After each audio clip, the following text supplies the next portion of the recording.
ને વિનંતી છે, ધૈર્ય અને સંયમ પૂર્વક કામ કરજો. મને આપ સૌ ઉપર ભરોસો છે, રાજકોટ લોકસભાના મતદારો ઉપર ભરોસો છે, અને મને કહેવા દો, फानुस बनकर जिसकी हिफाजत हवा करे वो शम्मा क्या पूछेगी जिसको रोशन खुदा करे.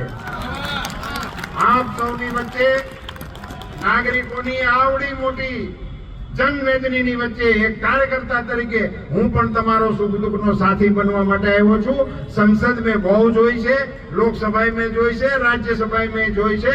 પાર્ટીએ આપેલા કાર્યક્રમને પાર્ટીના કાર્યકર્તા તરીકે હું આપની વચ્ચે લઈને આવ્યો છું, આપ સૌના સહકારની અપેક્ષા સાથે. ભારત માતા કી